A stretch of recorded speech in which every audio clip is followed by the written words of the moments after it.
Is your Golf Mk6 key fob not working? Don't worry. The most common issues are usually easy to fix. First, the most frequent culprit is a dead CR2032 battery. Replace it by carefully prying open the fob with a small screwdriver, ensuring you don't damage the plastic. Place the new battery positive side up. If that doesn't work, the fob may need to be relearned to the car.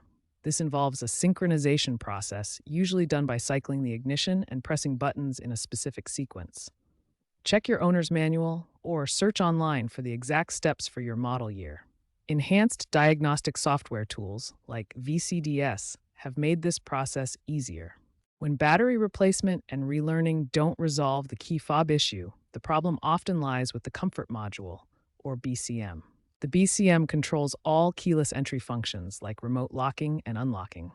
It can fail due to electrical faults, moisture damage, or capacitor degradation. For advanced troubleshooting, use an OBD2 scanner to check for error codes that indicate BCM failure. If BCM failure is confirmed, you can repair the module by fixing faulty capacitors, which requires specialized knowledge and tools. Alternatively, replace the BCM with a new or aftermarket unit, then code it to your car using diagnostic tools like VCDS. Aftermarket universal remotes and key fob programmers are also available and have become more reliable for BCM-related issues.